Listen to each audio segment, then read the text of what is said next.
Normally क्या होता है कि हम सब तो देखते हैं कि धर्म गुरु जी हैं, आप हैं और हम सब आपसे सीखते हैं। लेकिन आपके जीवन की शुरुआत कैसे हुई? आपका बचपन कैसे गुजरा?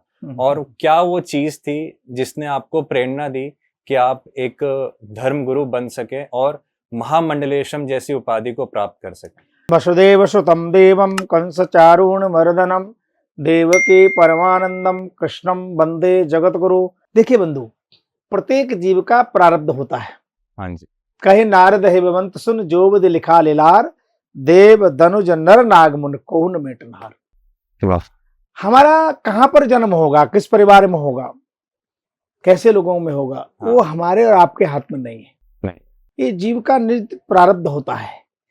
हमने जो कुछ किया है पिछले जन्म में, उसके प्रारब्ध के अनुसार हमें कुल परिवार प्राप्त होता है और उसी के अनुसार, अपने प्रारब्ध के अनुसार लोगों को, समाज के अनुसार वो चलता है। हाँ, प्रारब्ध के साथ साथ आपका संग कैसे लोगों के साथ, कैसे लोगों के साथ उठते हैं। क्योंकि संगत ही गुण उपजे, संगत ही गुण जाए, कहाँ बांस का मिश्री एक ही भाव बचाए। वाह। कौन को संगत पाए नसाई, रहे उन नीच मते चतुराई। मैं किसी व्यापारी के पास बैठूंगा तो आज नहीं तो कल ललक आ जाएगी, मैं भी व्यापारी बनूं। किसी राजनीतिक व्यक्ति के पास बैठूंगा तो स्वाभाविक है राजनीतिक गुण आ जाएंगे। आप जैसे लोगों की आभा आपके चारों तरफ होगी, वैसा ही आपका स्वभाव बनेगा और जैसा स्वभाव होगा वैसा आप करने की इच्छा करेंगे, जरूर उस क्षेत्र में जाएंगे। तो भगवान की कृपा, जिस कुल में मैं पैदा हुआ उसमें धार्मिक वातावरण था और मैं कह सकता हूं आज से करीब 40-50 वर्ष पूर्व प्रत्येक गांव में, हर जगह, कहीं महाभारत, कहीं रामायण, कहीं गीता, कहीं कोई उपनिषद, कहीं कोई पुराण, लोग सारे दिन जरूर खेतों में, खलिहान में काम करते थे, पर शाम को सोने से पहले एक बार जरूर किसी ग्रंथ का आश्रय लेकर के, विशेष करके रामचरितमानस जैसा ग्रंथ हो, लोग उसका पढ़ते थे, सामूहिक पढ़ते थे।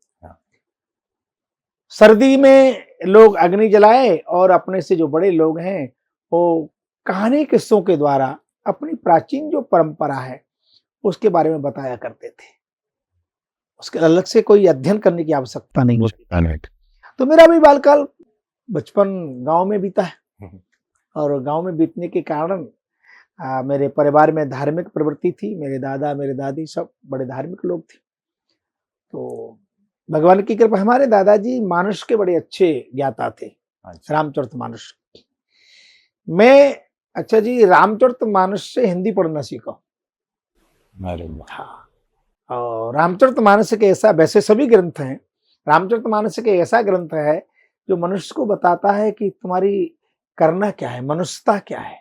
उसका नाम ही है, ऊपर लिखा है श्री राम, बीच में चरित्र, नीचे मनुष्य।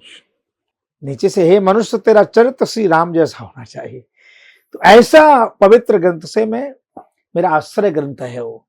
तो बस पढ़ते समय ही एक अच्छी संगति मिली। हमारे गांव में रामलीला होती थी, हम लोग रामलीला खेलने लगे।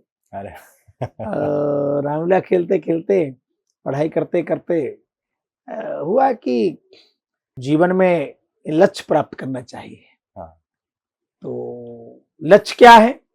मानसकारों ने कहा है, यही तन विषय भोग नहीं भाई, स्वर्ग अंत सुलभ दुखदाई, साधन धाम मोक्ष कर द्वारा, जाए न पहे पर लोक सुधारा। हे मनुष्य, तुम्हें मनुष्य जीवन मिला है। भगवान की रचना में सर्वश्रेष्ठ रचना है मानव तन। इससे श्रेष्ठ कोई दूसरा शरीर नहीं है। मनुष्य का शरीर केवल केवल और केवल उस परमात्मा की प्राप्ति के लिए मिला है, उस परम तत्व की अनुभूति के लिए मिला है, संसारिक वासना के लिए नहीं मिला। इसलिए हर व्यक्ति को उसके जीवन में जो भी स्थिति परिस्थिति हो, उस परम सत्य को प्राप्त करने की या उसकी अनुभूति करने के लिए जरूर मन में ललक होना चाहिए, उसके लिए प्रयास करना चाहिए।